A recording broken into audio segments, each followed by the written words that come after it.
Good morning and welcome. As I begin my talk today, I'd like to take a moment to honor the passing of an enlightened spiritual teacher, a dear spiritual teacher, and modern wayshower, Thich Nhat Hanh, who made his transition yesterday. I'd like to read a statement that was put out by Plum Village Community of Engaged Buddhism yesterday. With a deep, mindful breath, we announce the passing of our beloved teacher, Zen Master Thich Nhat Hanh, on January 22nd at the age of 95. We invite our global spiritual family to take a few moments to be still, come back to mindful breathing as we together hold Te in our hearts in peace and loving gratitude for all he has offered to the world. So let's do that now. Let's take a moment to return to our breath. I'll invite you to close your eyes if that feels comfortable, or simply soften your gaze as we return our attention in this moment to our breath. Mindfully breathing in, feeling the air come into our lungs, holding it for a moment and mindfully exhaling, feeling it release and let go, and hold for a moment. Let us focus on our breath as we move into a moment of stillness.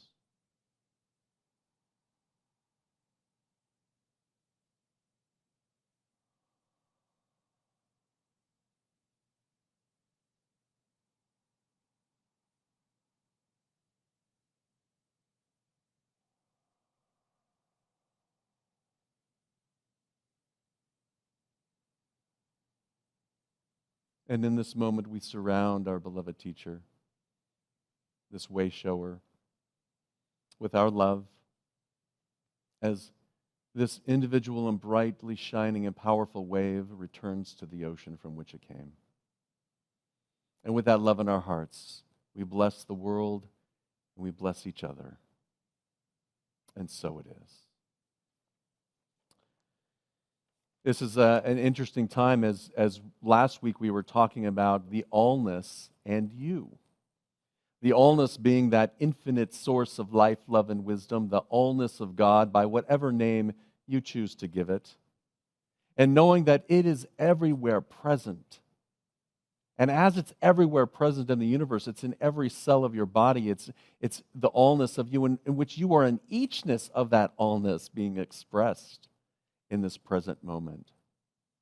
And so knowing that allness is within us and all around us, that we are never separated from God. That we're always in a state of oneness. If only we could awaken to it and remember that. And so with each of that idea that infinite wisdom, that infinite supply of divine love, the harmonizing energy of the universe, the infinite supply of life and wisdom is always available and within us at every moment of the day. And so now we're looking at how we can open up more to it. And what are the next principles that we need to apply and understand in order to give ourselves a full chance of opening up to this idea. And that's the idea of the heart and the head and the heart. We're going to begin with the head, the idea of mind. And of course, in Unity, we teach another word for God is divine mind. The allness of wisdom, the allness of knowledge, out of which divine mind comes ideas that we grasp onto. And then we take these ideas and we shrink them down a little bit. We give them shape and form, and we take substance and we create. That's how we create this paper. That's how we create this flower arrangement. That's how we create our life. Is by grabbing hold of these ideas and then giving them shape and substance. And one of the most powerful ways in which we do that is through our thought. Now, you've heard me say it before, thoughts held in mind produce after their kind. That idea that this wisdom is always available to us. And as we latch on to the wisdom and start to apply them in our lives, they become real for us, and we start to express it. This is, I think, the awakening that Thich Nhat Hanh was talking about when he said, we are here to awaken to from the illusion of our separateness. To awaken from the illusion of our separateness. Now, the challenge is most of us are into reactive thinking most of the time. Most people think rather just reactively. They react to what's happening in their lives. They react to activities or what they hear in the news. We're not really doing much conscious, mindful thinking. A lot of what we're doing is simply reacting to the world. So that's going to impede our ability to really mindfully create our lives the way we want them to be created, to mindfully go after the goals and dreams that we have for ourselves. And so our goal here is to shift away from the idea of the reactive mode and to get into more of a mindful awareness of what's actually happening within us. You know, so often we wish that we were more happy. Have you ever had that feeling? Because we all go through these emotions, right? We all go through ups and downs. That's just part of life. We all go through experiences that get us excited and make us and bring us down into a sad space. I almost said make us sad. They don't actually make us sad, rather it's our reaction to it. But that's how quickly and how instantly we can get back into that idea that the things out there cause it for us. Right? It's so we are conditioned by media. We are conditioned by the religion that we grew up with. We are conditioned by our teachers, by our parents, by society, by our friends. We're conditioned to think in a certain way, to think in a way that's dualistic, right? That the things out there created this in here. But really the opposite is true, for it's our mind and our thoughts that have the creative, constructive power in our lives. And it's our ability to express from that mindfully that we have the ability to mindfully and actively change our life, that we have the ability to grow, to spiritually become more enriched. And what it takes is that wanting, that needing, and that remembering that you have everything that you need within you. All the power you need is right there within you. And all you need to do is to reach out a little bit more, to be in tune with it, really. To be in tune with that infinite wisdom, that divine mind. So that we can more fully express that at any given time. Thich Nhat Hanh said, every thought you produce, anything you say, and any action you do bears your signature. Every thought that you think bears your signature. It's not caused by people out there because we have choice. We have the ability to choose what we think and the meaning that we're giving life. Now, part of the problem is that something happens and we feel something, right? There's an initial feeling, and it might be sadness, it might be grief, it might be happy, it might be exciting. Whatever that feeling is, then we layer on top of that feeling some story. And we start crafting our beliefs around that story. And those beliefs may be unconscious, they may be automatic, but those are the things that are actually running our lives. And so when we're focused so much on being unhappy, we may want to be happy more, we want to experience more of that joy, but we're so focused on the unhappiness that we're busy creating more unhappiness. And so we're creating and sowing more unhappiness in the world.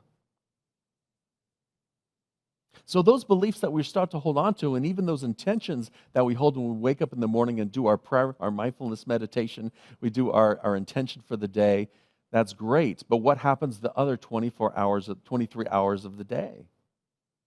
Right? Now we're back into the routine, the automatic behavior. And so the whole of our consciousness is not focused on that higher self. It's not focused on that joy that's within us, that infinite flow of life, love, and wisdom, that ocean that's within the wave. We forget that ocean is there, and we think we're just the wave. And so our task is to mindfully come back to that awareness to be the observer when we start to go off into another direction, and then mindfully bring ourselves back so that we can be living in that present moment. And when we're living in that present moment, that's when we're able to change the world. Because when we're living in that present moment, and recognizing this is just a thought, right? The thought isn't who I am. I'm just thinking a thought. And when we look at it that perspective, we can easily decide, is this a good thought for me or not? Is this a thought that's going to empower me, that's going to create a greater sense of happiness and wholeness, a greater sense of well-being within me, a greater sense of peace within me? Or not? Thich Nhat Hanh continued by saying, peace in the world starts with peace in ourselves. If everyone lives mindfully, everyone will be more healthy, feel more fulfilled in their daily lives, and there will be more peace. There will be more peace. Infinite intelligence is always available. We just need to tune into it and recognize that we have a choice in what we believe and what we're holding. And when we find ourselves ruminating on a story, that's the opportunity for us to let go. Science has proved over and over again, studies have proved over and over again that the observer, right, the witness, their account of what happened later on in life, perhaps in a courtroom, perhaps in recounting the story, is never 100% accurate. It always changes. It's always from their perspective. It's always through their lens. And so think about this from your perspective when you're at work and you're in that meeting and somebody says something that really kind of feels like it's cutting you down, or you feel lost in a meeting. You feel frustrated. The thoughts that you're choosing here are, am I right or am I wrong? How can I show them that I know what I'm doing right? How can I put myself ahead of that person? How can I prove that I'm right? And that's the problem, is that we start to look for all of the evidence to support our false belief. That belief that has been filtered through our lens of frustration, through our lens of disconnection. All of a sudden, we look for all of the ways in which we are disconnected and say, well, I can't keep on like this. That's the fight, flight, or freeze mode. Are you fleeing away because you can't find the connection because you're so wrapped up in your own thought about it, your own belief system? Or are you choosing to see that and become aware of it and say, oh, okay, I'm not seeing connection right now. Where can I find connection in my life? Where can I look for that connection and bring it to the forefront? I have that choice. You have that choice. And it starts with mindfulness. It starts from the recognition that, oh, I'm thinking that. There's that thought. When we take that mindful breath, and Thich Nhat Hanh says it just takes 2 minutes of mindful breathing to bring us back into attunement, right? To bring us back tuned into the universe, tuned into that infinite flow within us. And when we tune in, then we can become the observer again of those thoughts. And say, okay, do I believe this? Do I want to hold on to this or not? And how do I know what it is that I want to hold on to? There's a fun practice that you can try. It's the idea of making your bed every morning. Make your bed every morning mindfully. Now, if you have a partner and it's their turn to make the bed, you can take turns, or maybe you can do the dishes or something, but do it mindfully and do it creatively. Not just folding up the sheets and putting the blanket on there, but, am I going to do hospital corners today? Am I going to shift the blanket around a little bit? What thoughts can I bring to mind that are affirming in this situation as I'm cleaning that leftover meal from last night or the week before or from this morning? As I'm taking the time to create a clean and healthy space? Can you look at it from a different perspective? Now, the big question that people have often is that, okay, we have this access to all this wisdom, and we get to it through the practice of prayer and meditation. In Unity, you'll often hear me talk about the practice of meditation and affirmative prayer, and that's one of our core value or core practices, core principles. The practice of mindfulness is a great way to still the mind, to still all those thoughts, so that we can recognize what comes from ego and what comes from a sense of me versus them, the dualistic thinking of victim-victor consciousness. We can move into that vessel consciousness from there. That's still duality, right? There's me, and then there's that which is within me, breathing me and speaking through me, but it's not me. That's still dualistic versus the verity consciousness of knowing that you're an eachness of the allness speaking.